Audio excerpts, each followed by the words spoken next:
Real quickly before we begin, I want to thank this video's sponsor, carmarshal.com. Carmarshal.com can save you lots of money on buying used or new vehicles, cars, trucks, school buses. If you want to save money, I'll have a link in the description down below. I know I'm going to...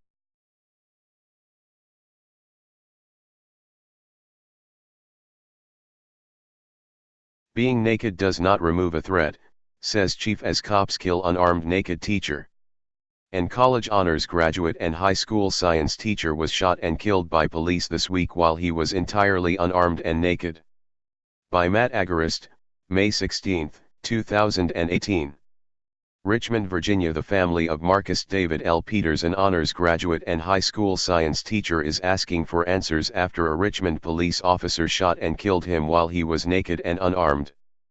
Not only did the officer swiftly escalate to unnecessary deadly force against a naked man, but now the department is telling the public that it was justified.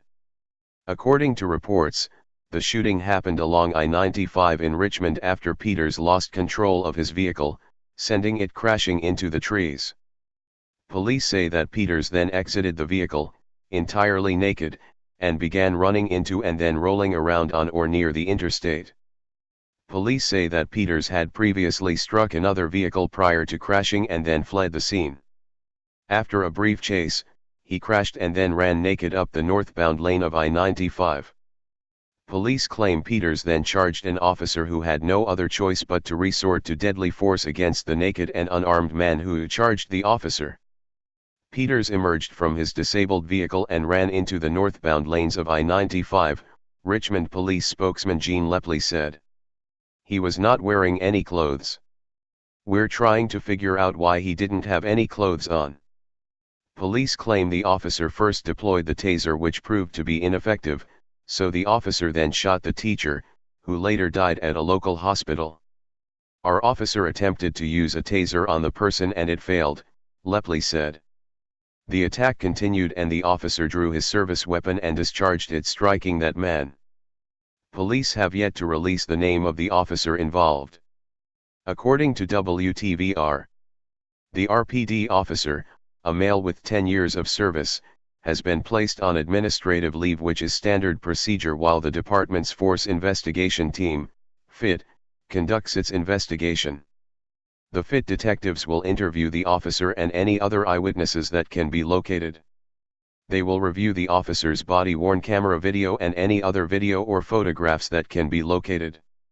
Such images can be submitted to the RPD using the Crime Stoppers P3 app, which has its own category labeled 95 Incident. A safety analyst for the local news channel claimed that he's seen naked men strangle multiple officers to death and went on to justify the use of force.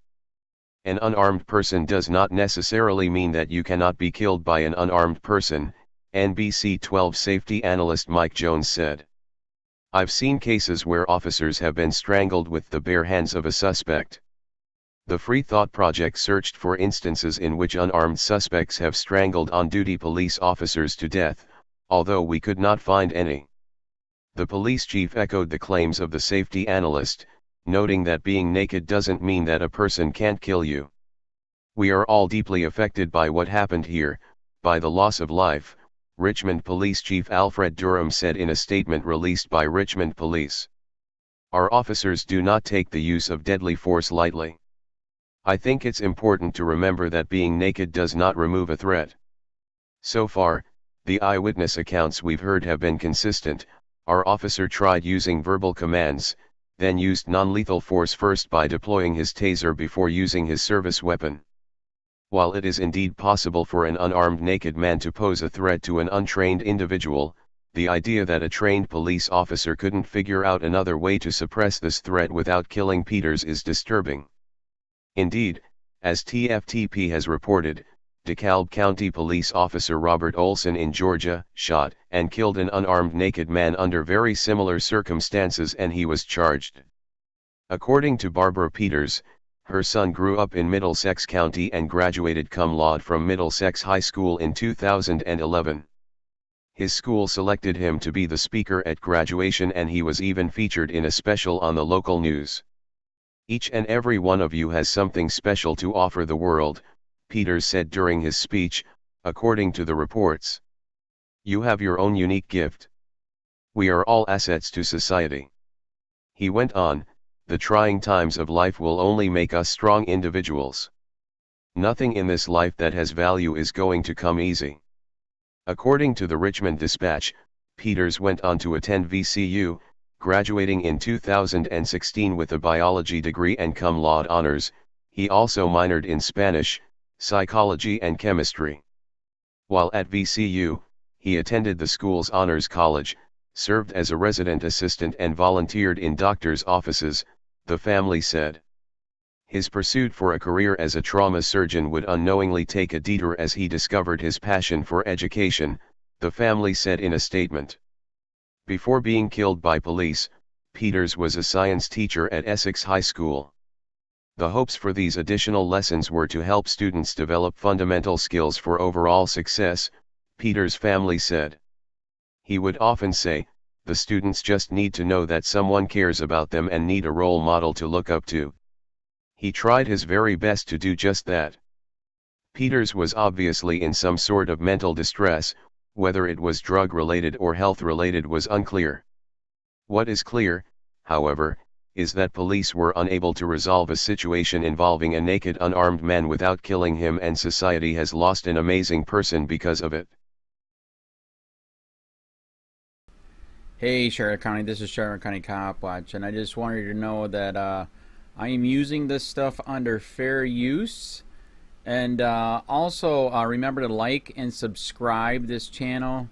Also too, keep in mind I do not make any money on YouTube. This is 5 hours work a day, you know, fighting for freedom. And you can donate with PayPal and Patreon. I just want you to think about this. If everybody gives to PayPal and Patreon, Patreon is every month. Actually, PayPal you can do every month. I have 12,000 subscribers. If everybody gives, I can quit my regular job and go full-time investigations on Charlotte County and possibly even more and beyond. So just keep that in mind. If everybody helps out, I can go full-time doing this. Thanks.